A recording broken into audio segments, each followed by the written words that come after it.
I can't make it good. I can't do that. So before we're gonna do something a little bit unusual, I'm gonna start off with a little bit of some tech stuff. If you were at yesterday's training, don't cheat too much. This is extra fun for me because I'm gonna have Katie come on down. She's gonna team teach this with me really fast. So we're gonna take maybe 5 minutes. I know, right? I love it. We're running out of chairs. Look at this. Am I the writer? Well, I'll do some writing. So we're going to do a quick, just to recap. We were challenged not long ago, a couple weeks ago, at some training that Katie and I were with, to make sure that we're still continuing to touch on technology, what's happening, why we're doing what we're doing, all that fun stuff, and to kind of help you guys understand what it is so that you can also speak to it. So we're going to kind of lay it out there for you, talk about what it is and the why behind it. And Katie is going to assist me. We're going to do this together because we all know how much Katie loves to teach, etc. So I asked her, Katie, I said, what do you think about doing this? She said, as in like right now? And I said, yes. She said, can I have like 7 minutes? I said, come on in. So we're just gonna do it. So we're gonna draw the model, and it's gonna be interactive. And I know some of you might know what we're talking about, you might not know, you might know about half and half of what we're talking about, but let's together begin to wrap our minds around what we're doing from a technology standpoint and what the model is gonna be for our company moving forward. And again, if you were at yesterday's training, try not to cheat too much, okay? So let's draw it out. You want to draw the first 2 things on the bottom for me real quick? I do. Sounds good. All right, red. Okay. So far so good. So far so good. Mm-hmm. So this is sort of the foundation or the platform that everything that we're building in terms of systems and technology is going to basically be sitting on. Can anybody tell me what goes in these?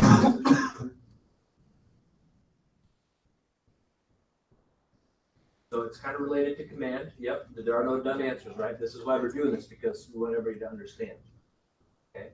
And if you were at yesterday's class and you can't help me right now, well, I'm mildly disappointed. I'm just kidding. So I couldn't read it. Okay. It's an inside joke from yesterday. Kelly, you can leave now. Thank you. So one of the advantages that we have available to us as the largest real estate company is what? We have the most what? Big We have data. the most big data. Sarah's my star. Okay. I'm just throwing that out there right now. Do you want me to write? Well, Kelly might want you to write. So how about can we put let's do big data right here. Okay. So if we have a bunch of information, that's awesome. And then what are we developing right now from a technology standpoint that can really maximize usefulness of big data? Did you just tell Carter? Artificial intelligence. I'm giving that to Carrie. I Yeah. did that before she You're did. Good work. inside the like Yeah. round cheater.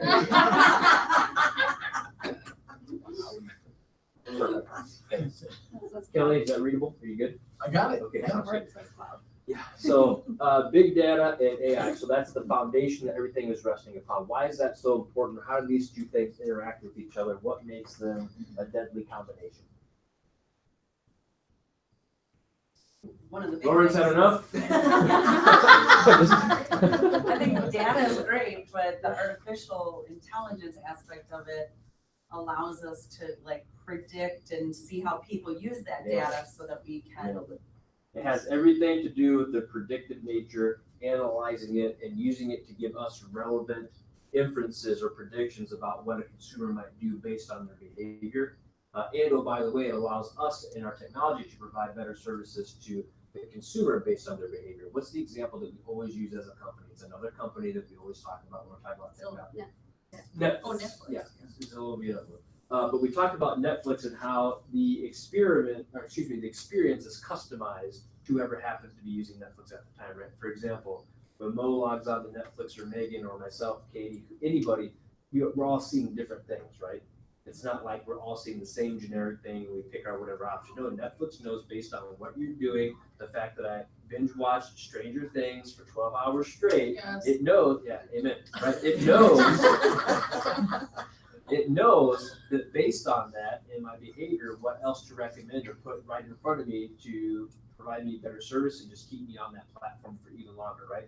So the fact that we have all this data and we're now syncing it with artificial intelligence it's really gonna be the deadliest weapon in our arsenal for both from a consumer customer service standpoint, because they're gonna love the experience they have, and from an agent standpoint when we're predicting what their behavior will be, and how we can best serve them and take advantage of any opportunities that might be surfacing on how they're using our platform. Sound good? Does that make sense so far? Okay, let's do the next part. Mark. 3 large circles. Very good. Can anybody tell me, or a circle of 2 ovals? Can anybody tell me what goes in these circle, oval, sphere type things? Consumer. What type? Tech enabled. So there's the word virtual. Okay. And virtual is in all 3 of these. So virtual what? Keep it together, ladies. Making fun of my handwriting. Virtual market center. Virtual agent. And virtual consumer. Now, what does that mean?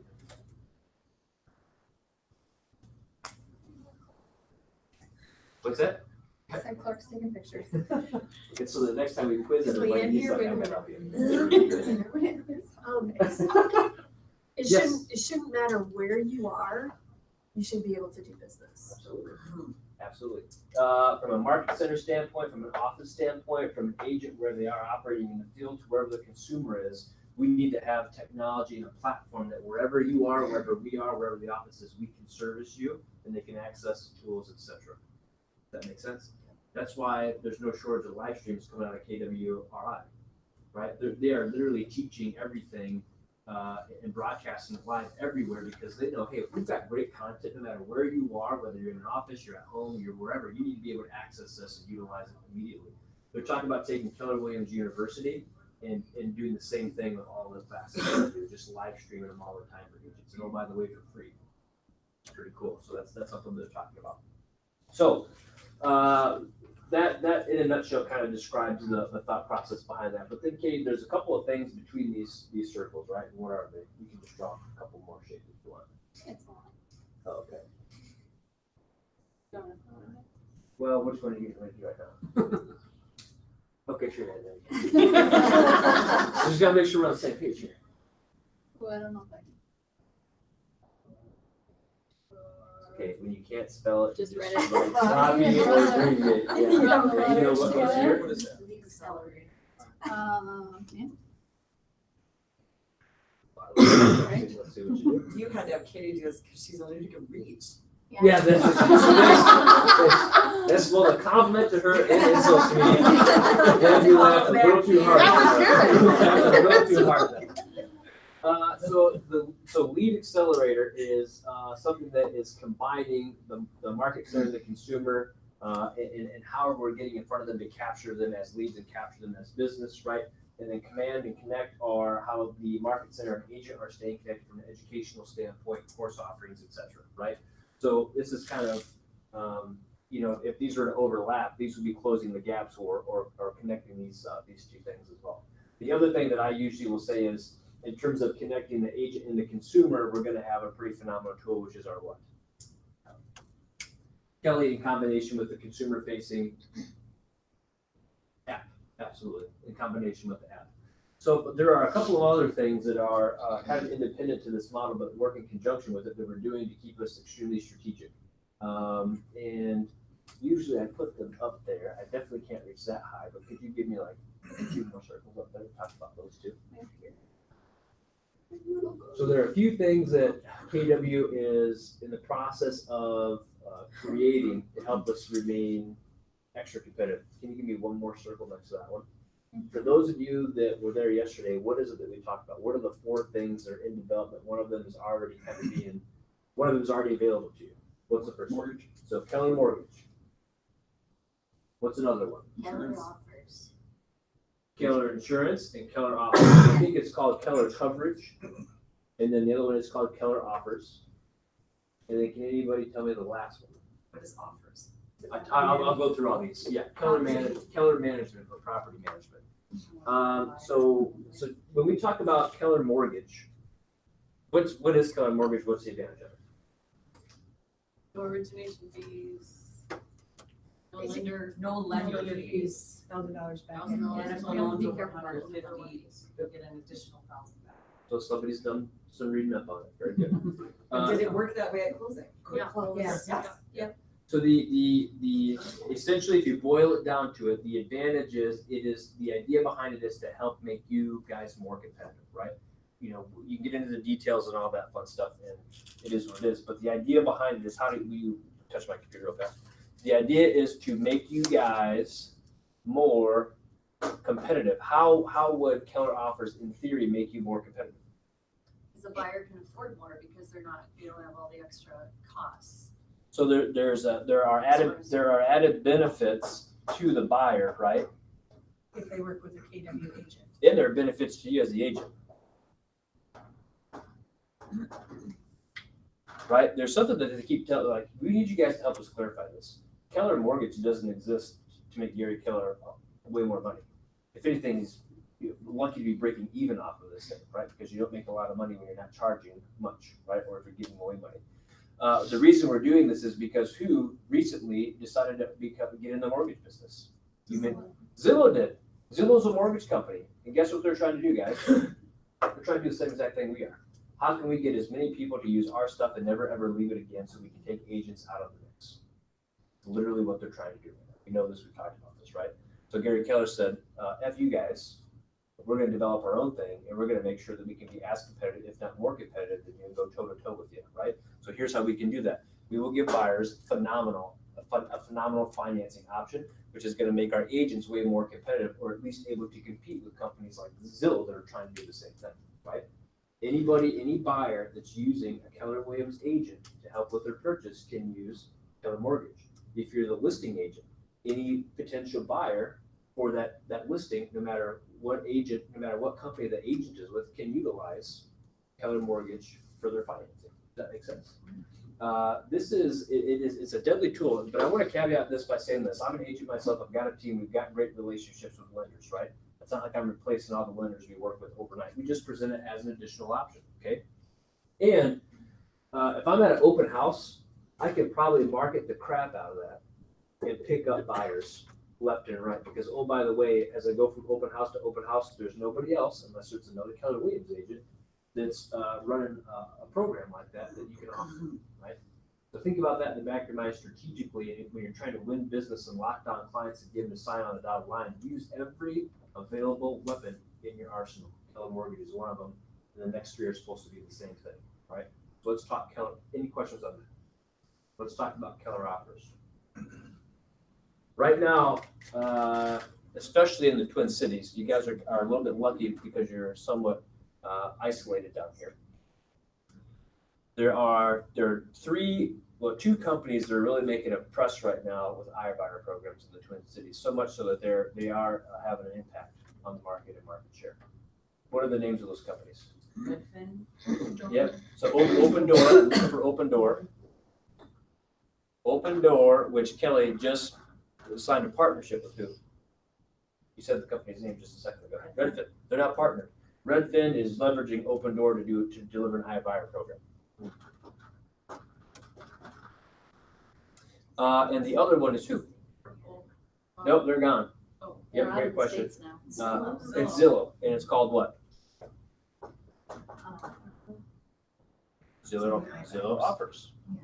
Right? These are iBuyer programs, okay? And so Open Door was the first one to hit the Twin Cities pretty hard, and then I think what happened is Zillow was like, hey, these guys are finding success there. Boom, they launched one as well. I had a listing appointment last week with a guy, and he said, yep, we've already got our offer from Open Door. Yep, we've already got our offer from Zillow. And I was like, oh, yeah, this is going well. But I said, great, let me see the numbers. The good news is if he lists with us traditionally, he'll make $30,000, $40,000, $50,000 more, because these are designed to buy at steep discounts, right? So we have to help the consumer understand that. And there might be certain niche markets or certain situations in which that works for people. They really just need to offload that sucker as quickly as possible. Great, those might be options for you. But if you want to maximize your net proceeds, listing traditionally is likely going to be the route that nets you the most, because these business models can't afford to pay anywhere near market value. Think about it. Even if they bought it right at market value, and turned around and sold it, what are they automatically getting pinged with right off the bat? An incredible amount of taxes, right? So that they have to buy it so steep under market value just to make up for the taxes that they're gonna have to pay if they go to resell, let alone actually make a profit, right? So I have a question. So are you saying that Open Door brought a buyer? So your listing appointment, they said that they had two offers, one from Open Door, one from Zillow. Yeah. Were they from the company themselves? Company or- themselves, the company will buy it and Oh, you okay. list it. Okay, So let me gotcha. tell you Okay. how it works. Yeah, Yeah. I'll show So you. my awesome family, I Yeah, was talking wait. about earlier, my sister used Open Door instead of using me or your mom. Are you kidding me? In the Twin Cities? Yeah, did she say why? Yeah. And she didn't have to show houses and she, Yeah. she didn't have to keep it show ready and. So, Oh, gosh. so- She had it listed. Yeah. And they came in and made an offer when she canceled the listing. Mhm. I think they offered her 25K less.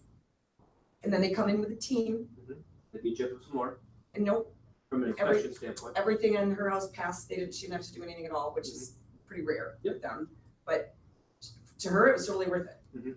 So when I hear they're doing a good job selling people on, you won't have to do any showings. Right. Because And you know your closing date and Yep, so that's by far the single greatest thing that I hear from people from a positive standpoint of why they choose to go that route. We don't have to do any showings, we don't have to keep it show ready.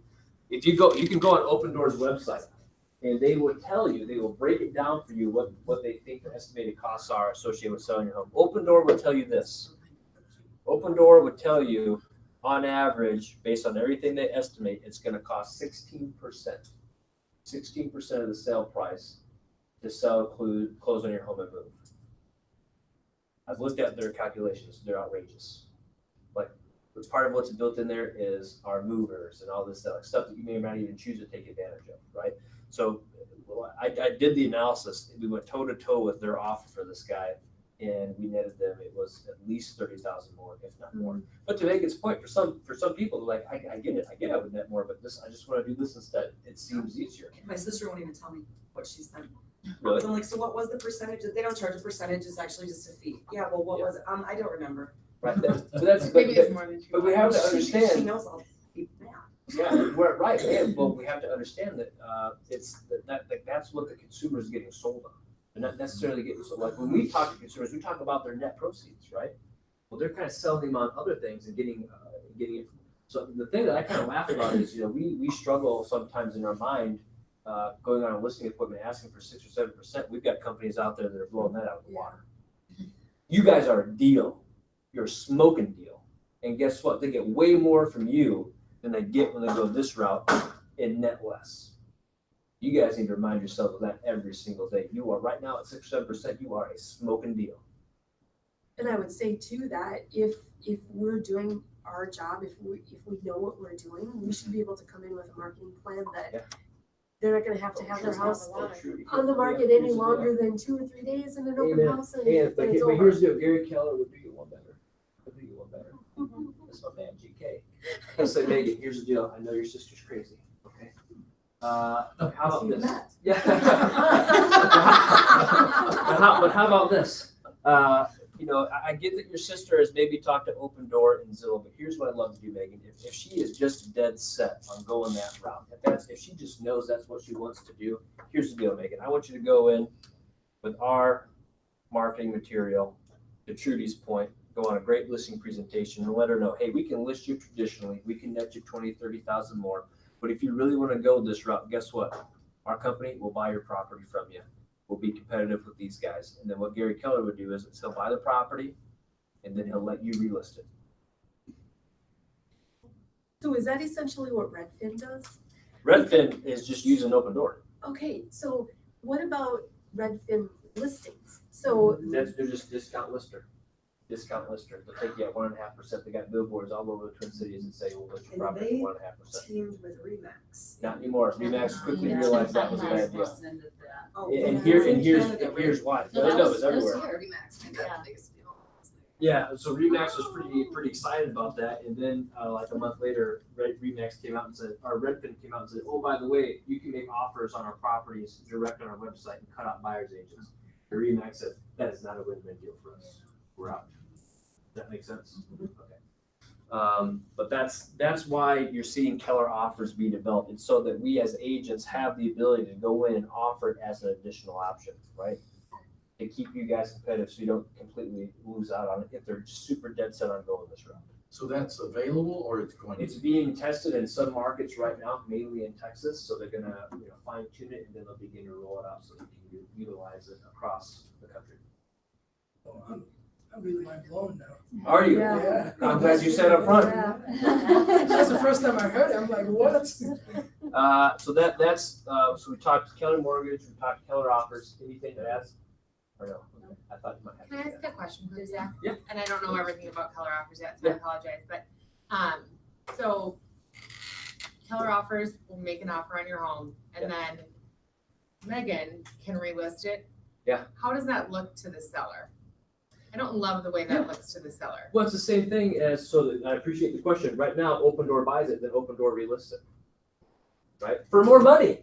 Mhm. Like, I would agree. What does your sister think about that? Okay, I just sold it to you for $230, now I got it on the market at $260. Like, how does that make you feel? I don't know. But I was gonna show you guys this earlier. So Open Door, it's a little app on your phone. I've got it on mine. I've actually helped a client, I've represented a buyer, helped them purchase an Open Door property. They pay me the same, right? There's more paperwork. But what happens is they go to this property, they click on the Open Door app. It shows them what property is nearby. Again, this is just a little zoom in of the Twin Cities. That's how many properties they already have up there. You click on it, you click it again, and it automatically unlocks the door for you. You walk inside and look at the property without an agent or anything. Oh, wow. So maybe that's why now we're seeing and showing instructions here for listings that are saying you have to be, every person who enters that property has to be accompanied by a licensed realtor. There's probably a couple of different reasons for that. But that's how easy it is with Open Door. And that's what all their things is. Their things say, come look, come take a look right now. And I got angry the last time because I was driving around with my daughter and I was trying to kill some time. And, because Carly was sleeping, I was trying to let her sleep in so I didn't want to get in trouble. And so, because that very rarely happens. And so I was like, let's just go look at this house in our neighborhood. I know. Well, I'm gonna get in trouble. Yeah. Couple things. And so then I went up to the open Door. I used the app to get in, and guess what? It was requiring me to enter a key piece of information before it would allow me to move forward. What do you think that piece of information was? I know. Nerds? Agent, or I mean the client. Phone number? Your What? social security No. number? Huh? Pre-approval. No. I think of me as just a normal consumer, Not your social security. not my social, your social. Actually. Well, think about it from a company standpoint. If a random consumer is about to go through one of my properties, what key piece of information might Oh, your address. my address? Guess whose address I entered in? True. I entered in your address. So if you get some mail from Open Door, that's but Really? but they were mandating, I had to put it in address now, I'm sorry. They mandated that address. So why do you think that is? Well, so if they can know. To serve an contact ad, you. yes. Of course. They're after collecting data, just like we are. So they want to know, interestingly, if you're not looking at our properties, that probably there's a good likelihood that you're thinking about doing what? Selling. Selling. So guess what? We better get you an offer sooner rather than later.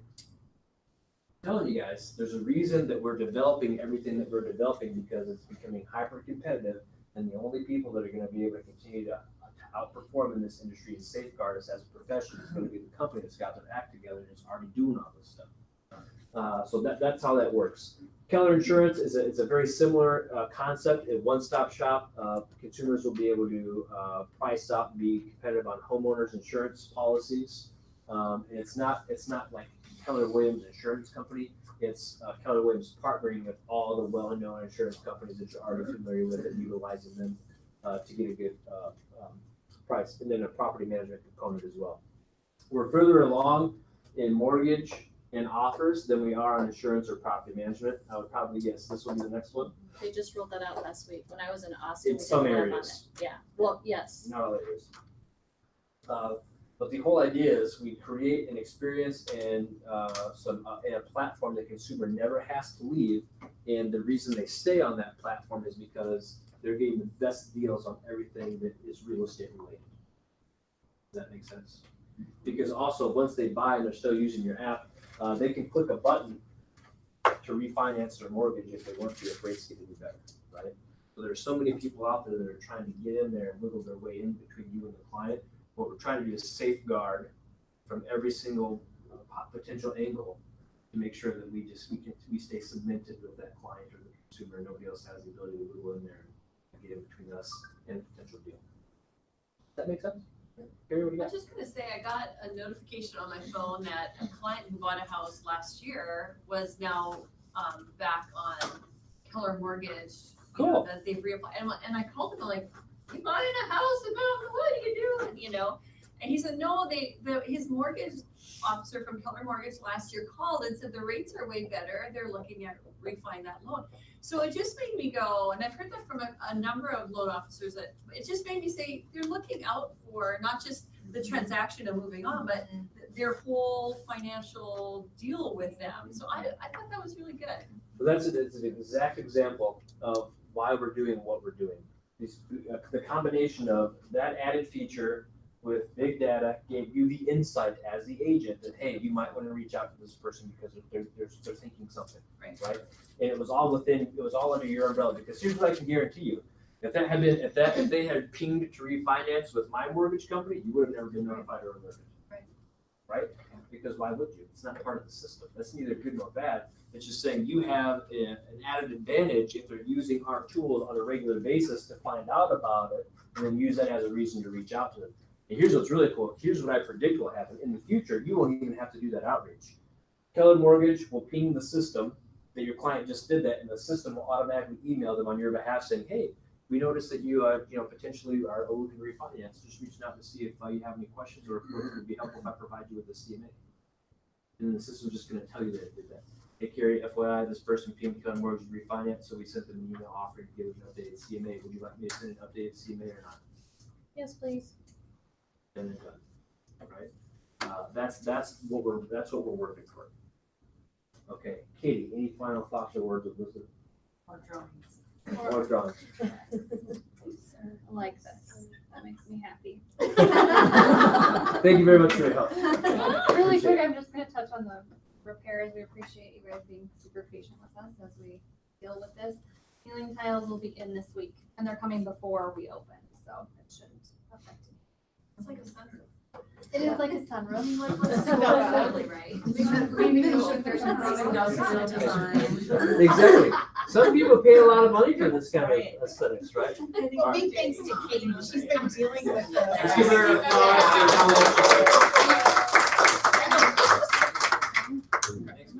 All right, so we're gonna go back and kind of kick things off the way that we normally do. We passed out a few grateful messages. If you have one and you wouldn't mind sharing, that'd be wonderful. Jody? All of the new faces in the Market Center. Yes, you're here. All funny faces. Jody is one of them. Anyone else? Yes. Amazing energy in the office. Yes, I would agree. Yes, absolutely. Few more out there? Is that it? I can't read mine, but I didn't write it. I think it says something about Katie, so Oh, that'd be cheers to Katie. Oh, yay! Cheers, Katie, absolutely. Well, it looks like it says the wold, but I don't know. A wolf. Yeah, I don't know what wool. So before we world. congratulate The world. this, before we I know. congratulate The this world. Katie, Was maybe it's a Charlie different here Katie. yet? Just, Anyways, we'll get it to Katie. Good job, Katie. All right, any others before we move on? Record-breaking numbers. Yes, which we're gonna speak to, Zach's gonna speak to rather towards the end of the meeting, so record-breaking numbers, all right. So with that, we do have a lot of new faces in the Market Center, so just wanted to share with you guys some of the agents that we've added over the last 30 days or so. You're gonna see some new faces, and in true Keller Williams style, I know that you guys will be introducing yourselves and saying hello and welcoming them. Jody Howell happens to be one, she's official KW family now.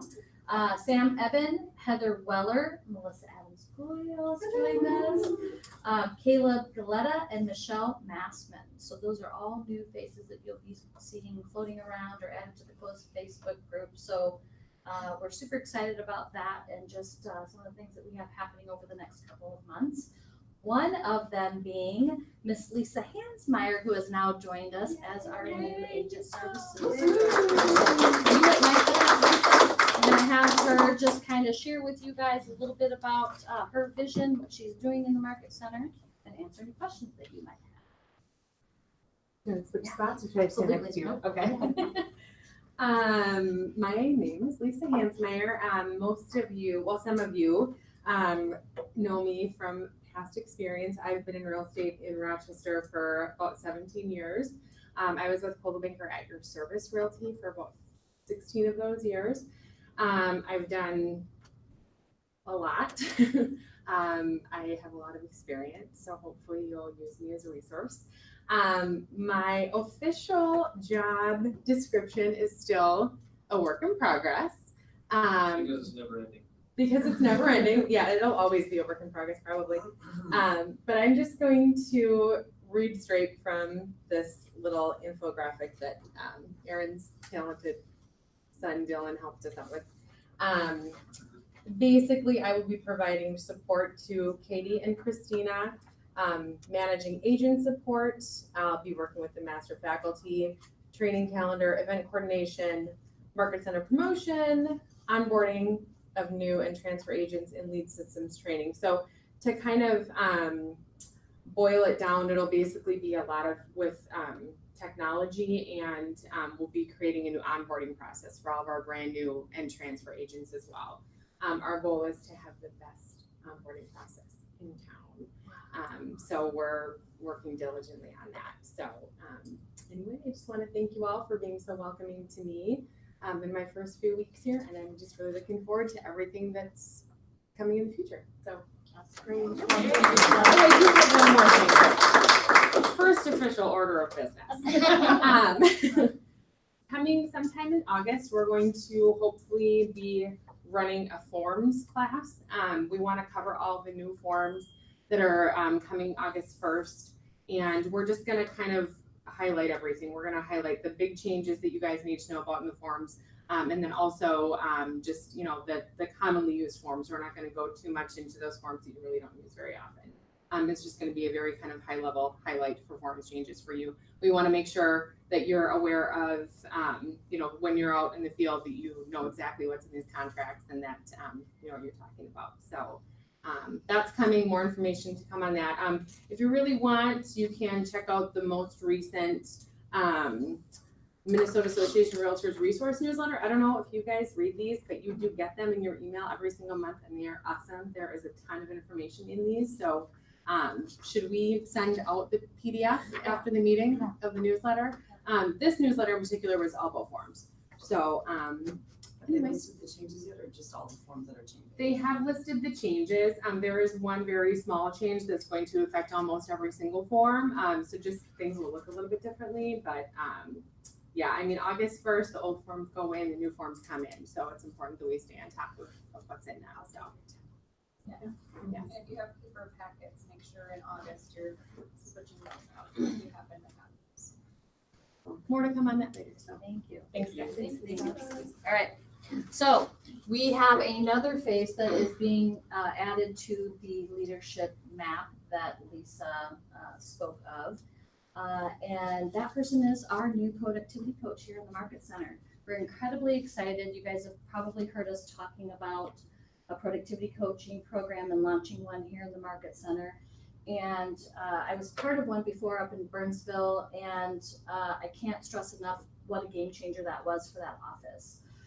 We are going to have a productivity coach in the Market Center whose sole goal is to get our brand new agents up and into production as quickly as possible, as well as any transfer agents. So without further ado, I would like to introduce our new productivity coach, Kelly Tomato.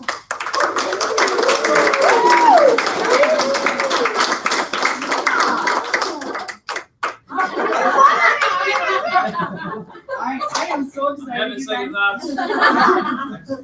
I know, we're gonna have a little fun doing it, but I'm really excited because I'm very passionate about, you know, everybody doing what they should be doing. And I know Megan just got done doing a great class about we don't all have to do it the same way, but we want you doing activities, right? The right types of activities. So I'm just looking forward to helping new agents get up and running, and certainly don't want to exclude existing agents. If you feel that maybe having a little bit of accountability or help with some scripts and things like that to just help get you a little bit more productive from where you are today to maybe the next level that you want to be at, whatever that is, I am here to help. So if any of you are interested in what that looks like, or how the program will run, I will gladly meet with you afterwards. We're going to officially kick this program off August 1st. I'm in the middle of kind of setting up a schedule where I'm going to have some time set aside for one-on-ones with those new agents as part of the onboarding process. I will do some Monday through Thursday set on the schedule lead generation, where we're going to do a half an hour of maybe a quick little training tidbit, and then we lead generate for an hour and a half, right? Just do those activities. And then once a week, I'm going to do a training, okay, something new. So as this program grows, and I've met with Erin several times because she did this up at her market center.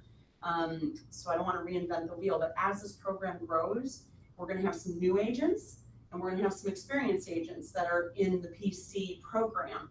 And so right now my plan is to start with some training more geared towards the new agents. And then when we get enough existing agents, we'll add a separate training class once a week for more experienced agents. So we kind of are catering to a little bit of both, okay? So if I can answer any questions for you afterwards, let me know, but I'm looking forward to having everybody be very productive. You do have any questions surrounding that? So just so you know what the model is any new agent, August 1st moving forward, that decides to join our market center is going to be automatically enrolled into Kelly's coaching program. Any existing agents that are in the office that feel like they can benefit from that program, that's a choice that you get to make. If it's something that you feel like you want to investigate or learn more about, Kelly will find time to meet with you and answer any questions that you might have. So any questions around that at all? No? Okay, awesome. All right, the next thing that we like to do at the team meetings is, Carrie, do you mind coming up with Grab your phones. I love KW? Grab your phones. I don't have my glasses. Grab my Bible. Grab your glasses, grab your phones. Okay, why I love KW. Jump on your Facebook, and what we're doing, you guys, for those of you who have not done this before, we're being very purposeful in getting what we love about KW out on Facebook, so other agents who are in other brokerages can see that. Not only, of course, other people will see it, but we're really trying to say, what does KW do for you in your business in a word or a phrase that we can promote? So hashtag why. We do the little I. I was gonna say I love. Sorry, it's been a while. KW. Do the little I, or it looks like there's two L's in a row, and then write down why you love KW. And so things that, I mean, what's unique about this brokerage? We have profit share, okay? So we've got great leadership, we've got great training, a great collaborative environment. You think about what it is for you that you just feel right now is like, I really love this, right?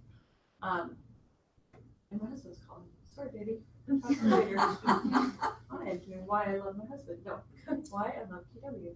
So jump on your phone, do it real quick. I'm gonna give you a second to do that, and then we're gonna quick share what you've got. Looks really cool with the red background. Got a cool background.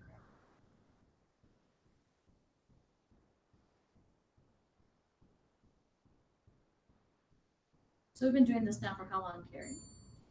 3-4 months? Yeah, Yeah, I think so. and it's fun watching it get kind of the traction that it is.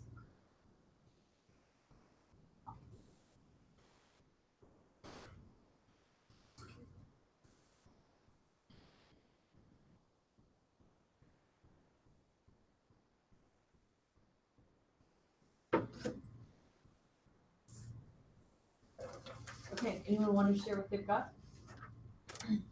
I've seen my technology. Technology, love it. I didn't bring my phone, but mine is productivity coaching. Yes, I had new absolutely. agent training. New agent training is on mine. Thinking of productivity coaching. I have collaboration. Support. Support? You have training? It's a great place for me to live out my big why. Oh, I love that. Billions invested in the agent. You enough to share? Nice. All right, you did it. Okay. Thank you. Just a couple reminders from the training calendar, and then we're gonna let Mr. Duckworth loose on sharing some of our incredible numbers that we wanna share with you guys today. Reminder that, Sally is doing a lunch and learn today after the team meeting from 12 to 12:30. Customizing your place setter website with Katie tomorrow morning. Let's see, Sunday the 21st is National Ice Cream Day, so we're gonna celebrate that on the 19th, Friday. And we're gonna have root beer floats in the office to celebrate National Ice Cream Day. So who's going to Jeff Glover? Who signed up and is going to Jeff Glover, the Unreal Retreat? Megan? And I feel like there's a few more that are going. That's the week. No, that's next week. That's next week already. Can't wait to hear. You guys mind sharing just your takeaways when you come back, maybe at a future team meeting? Okay, awesome. And then we have some great master faculty classes coming up. Deb O'Connor's gonna do one on listing paperwork. Michelle Babcock is gonna do one on perseverance. That sounds interesting. And then, of course, our standard boot camp command class with Zach next Tuesday. There is a Skype call with mega agent Rachel Adams-Lee, who uses social media at a very high level. And we're gonna be Skyping that into the training room on the 23rd from 2 to 3, and there's talk of having food. So we're trying to draw you guys in here because it'll be an incredible hour listening to her, and you don't wanna miss it. So please make sure to put that on your calendar if you can make it. Anything else that I'm missing? Yes. I just wanna invite everybody. Kelly and I got Yes. Kelly and I got together and we're like, you know what? We need something to kind of get together with each other and socialize a little bit in a different setting outside of here and just fun stuff. So we're doing the golf tournament. Kelly's posted it a couple times on Facebook. We would appreciate, and it's for anybody, you guys, everybody, the first thing out of people's mind is, I don't golf very well. It's like, who cares? And I got a call yesterday from someone saying, thinking it was more of a business thing, like, you know, our vendors coming. No, this is just, let's get out of the office and have fun. You can bring a vendor friend if you want, but it's just for fun. Yeah, and Cal and I are actually talking to vendors and getting prizes and different things. So we're gonna golf in Pine Island. It's $50 a person. It includes your golf, your cart, and the prizes and the lunch. And then afterwards, we're gonna go to Pine Island Legion and I'll do that part. and we're gonna have appetizers and possibly pizza and give the prize. We'll do the awards that day. So please, you guys, I mean, spouses invited, and just come and join us. Let's just have a good time.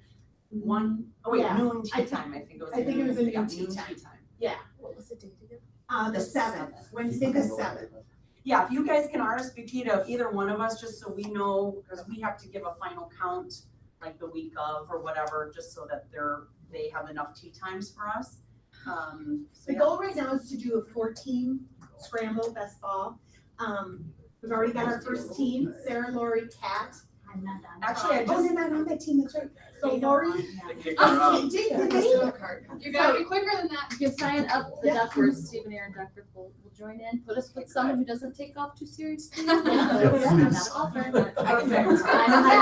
So just a tidbit, if you don't know what a scramble is or best ball, if there's 4 of you, y'all tee off, you go to the best drive, we pick the best one, we go to that spot, we all hit from that spot to the next. We take the best one of that one, we go, so it's kind of fun, like, so if you. It's not want- painful. Yeah, Exactly. Yeah, Exactly. exactly. That's the only reason why I'm signing up for it. I'll bring a lot of extra balls. That- All right. Seriously, it's so much fun. If someone doesn't have a set of golf clubs, can they rent them there or? You can what's rent the- them there or borrow somebody's from your foursome. I mean, seriously, it's very flexible. It's just about getting us out of here and going and having a good time, enjoying the weather. God told us that it's gonna be a nice day that day. I have a feeling this might turn into an annual event, so thank you both for planning that and putting it together. And if anybody knows anybody or has a vendor or something that they like that they want to reach out to and maybe say, hey, we're gonna have this, Keller Williams Golf You wanna Tournament, would provide be bottled willing- water or Right. tchotchkes or whatever? Right, yeah, August so, 7th, I think. pardon? August 7th. Wednesday, August 7th. All right. Okay, Mr. Duckworth, has some numbers that he's dying to share. Thanks, Becky. No worries, no worries.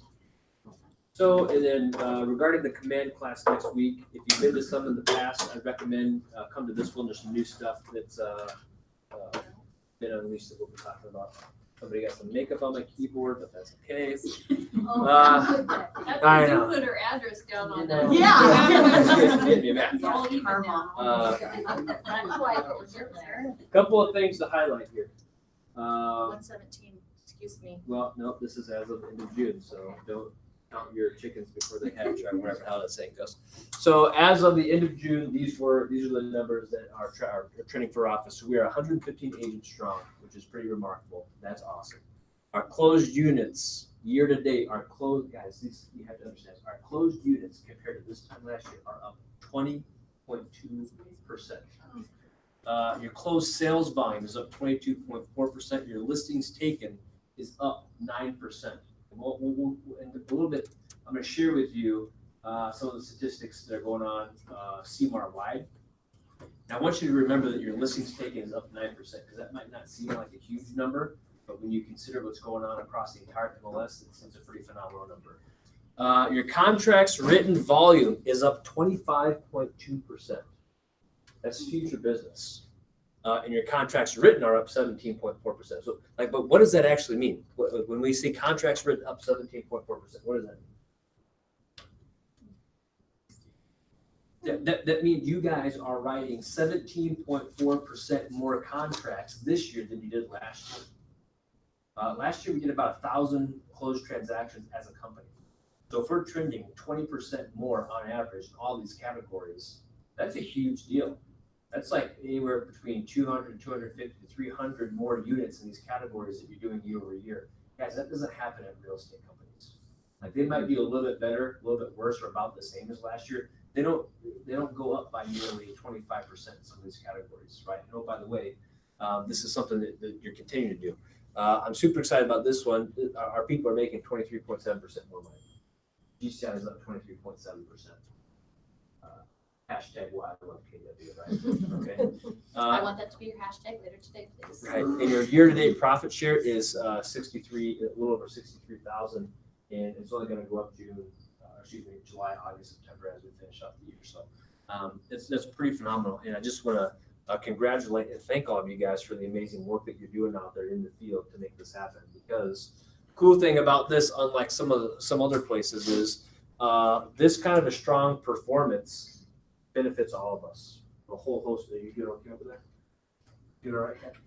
Just so happy with these numbers. Static. I bet you are. But these numbers make it easier for you to go out there and do business with clients and make it happen. So nice job. I'll continue to kind of update you guys on some of these numbers as they come out on a monthly basis. That being said, I want to talk about what's going on in CMAR. So the big update from this page is basically the Fed has decided not to raise rates again. Now let's break it down. New listings. So this is month over month, right? Month over month, June to June, and this is year to date. So new listings are down 6.3%, and year to date they're down 3.3%. That's kind of not anything new. We kind of know that. But what's interesting about those percentages based on where they have been the last few years? Well, for one, they're single digits. Right? That's a good thing. So we're going to kind of balance out a little bit, and it's tapering off a little bit, but we are still short on inventory. Pending sales, June over June, down less than 0.5%. Year to date, we're down 5.5%. So our pending units are down about 5.5% so far in 2019, based on where we were this part in 2018.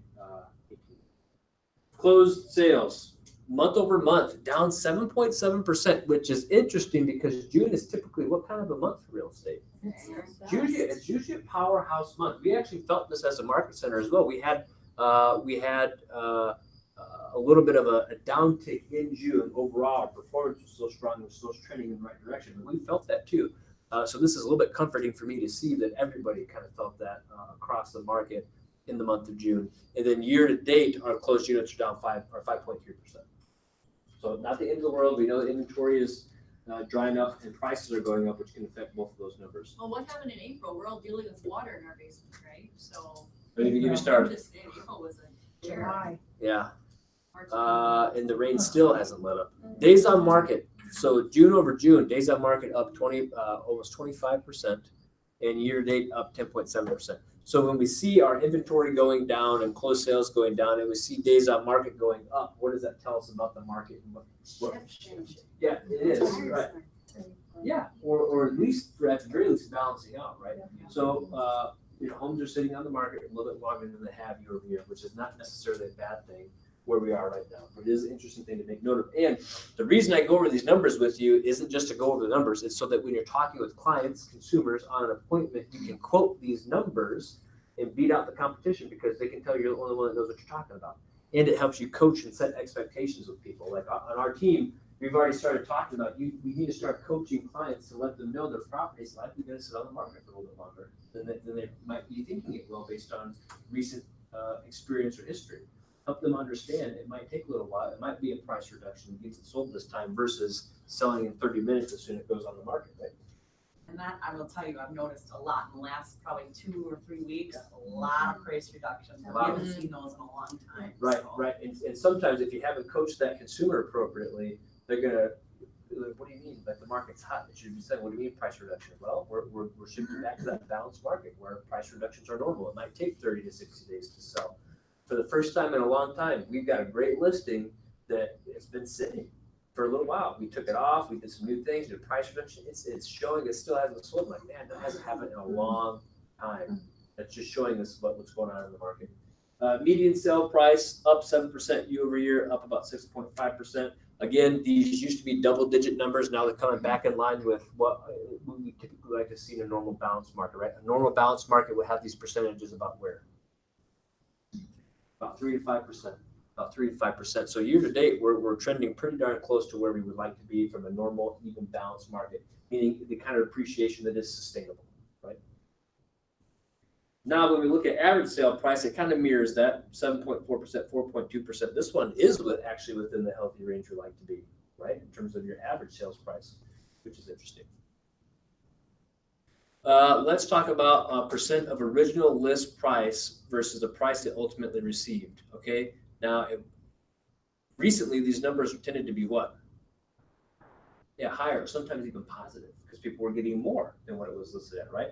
This gets back to Kelly's point. We're kind of get to the point where it's either selling for maybe a little bit less than list price or right at, not maybe over list price as much as we're accustomed to, because if a property is selling for over list price, what likely happened? Likely received multiple offers, right? Well, we're starting to kind of see, we're still seeing multiple offer situations, but they're kind of tapering off a little bit, right? Anybody actually sell a property, anybody represent a buyer that made an offer and there were no other offers on the table recently? That used to never happen anymore. Now it's happening again. Like, oh, praise the Lord, right? So that's actually helping us in terms of some of these percentages are bringing back in line with more normal market. Here's an interesting one. Affordability index. If you've noticed, all the charts and graphs typically look cyclical in nature. Like you can see the cycles. The affordability index is continuing to trend down, right? It's going to continue to trend down. What does that mean? What is the affordability index in a nutshell? Why would our affordability index be trending down while everything else is kind of cyclical?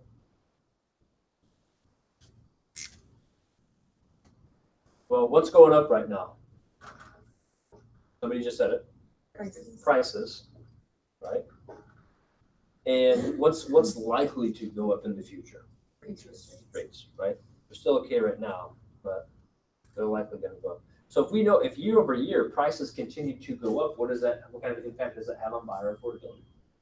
Less buyers can afford. Yeah, less people can afford. Well, if you couple that with an increase in rates, that's the that's the affordability index, meaning, hey, on average, homes are becoming less and less affordable, right? Just because they're going up in price, right?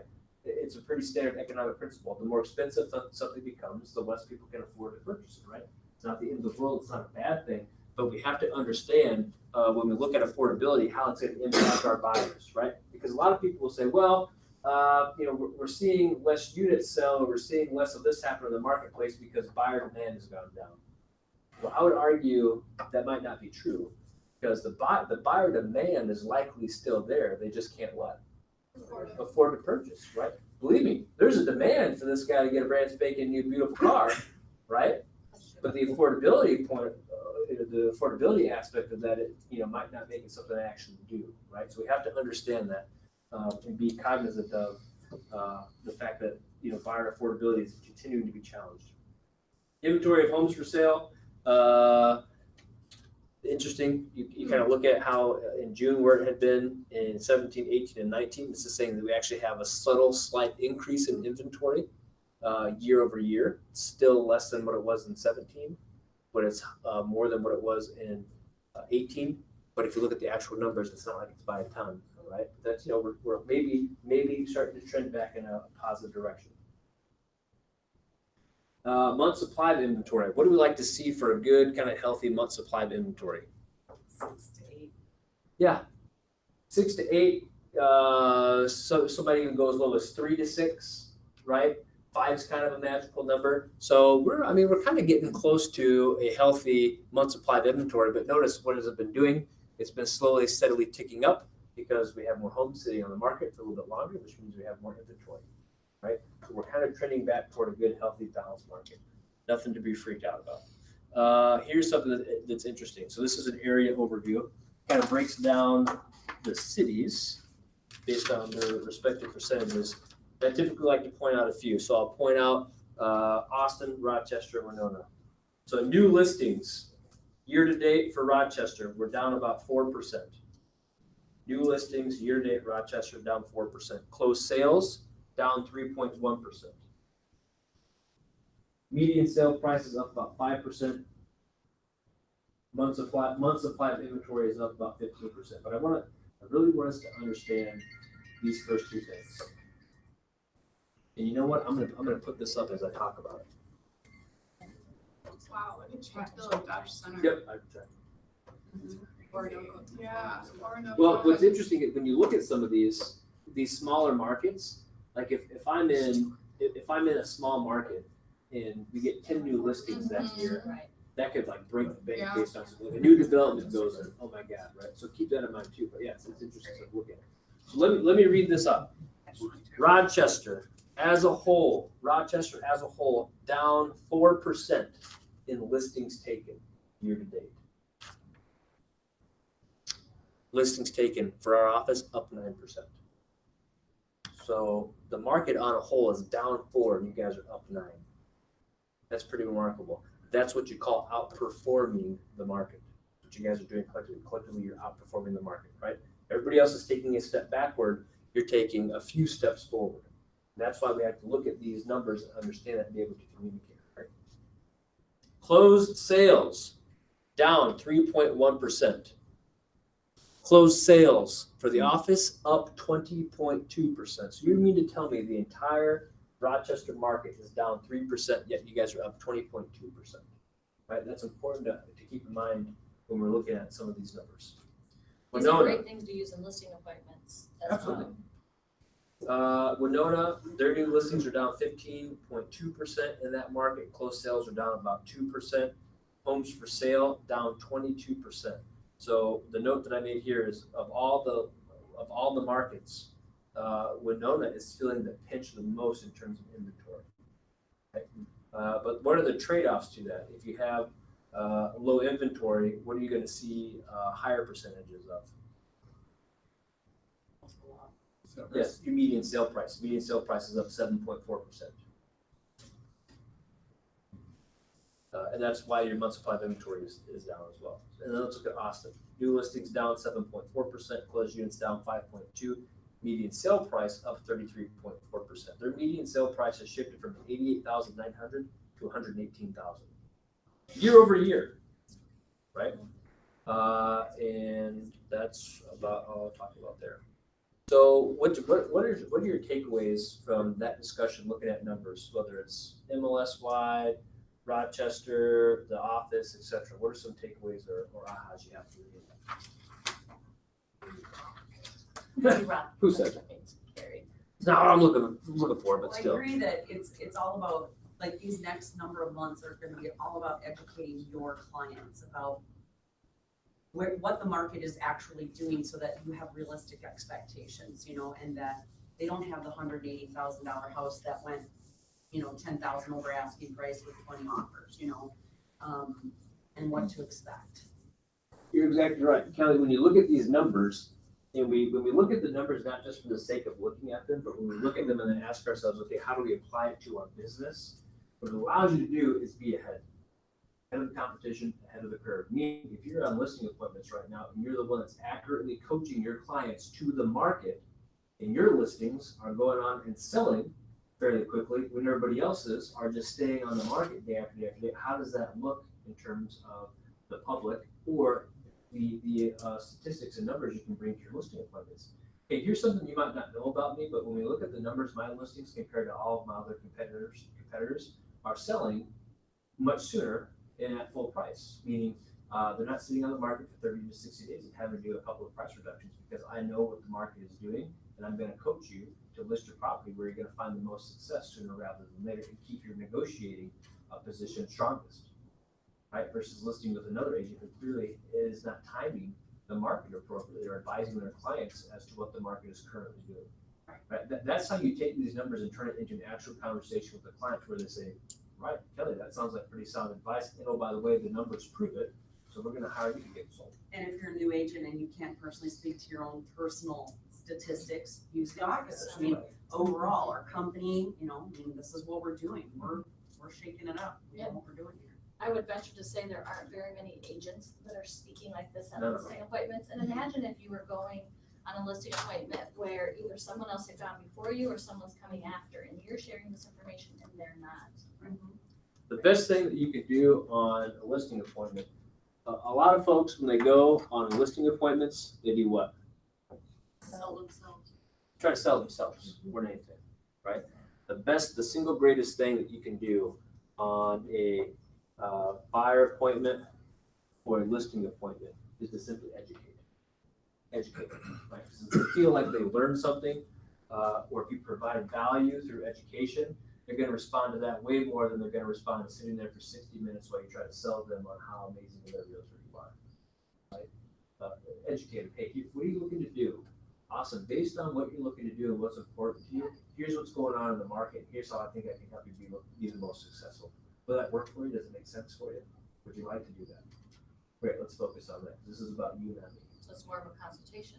Absolutely. Than it is a listing. You know what sticks out to me? I had a friend who they moved and had to use a relocation company because of his job. And I said, who did you choose for realtor? And she said, well, they gave us two options. One person came and they were really nice.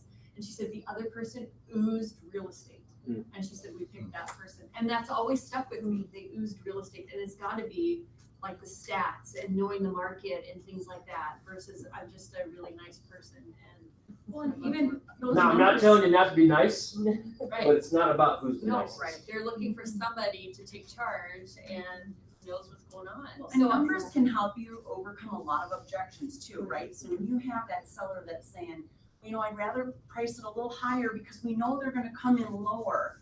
You know, for you to be able to not just say, well, it's my opinion that that's not a good idea, right? You can say, here's why that's not a good idea, because we're starting to see a shift, which means you're gonna be up here and, you know, your days on market are being long, we're gonna be doing price reductions, there's gonna be a stigma attached. So use those. It has everything to do with where they stand when it comes to negotiations. Everything to do with that. Right. And that's how you, because if you don't use that to explain that, Kelly, you're just using what? Yeah, from the consumer's perspective, like, oh, well, You're just a salesman. Yeah, trying this to is get just, business. this is what you're trying to sell now, this is your opinion, but when you bring up the facts and the numbers, like, okay, I understand why you're saying what you're saying, it's maybe not you just trying to convince me of something, this is actually what's going on in the market based on these numbers and based on the analysis and the context. So, yeah. Anything else? Otherwise, what you guys get out of here? Thanks, everybody, Zach. appreciate it, thank you.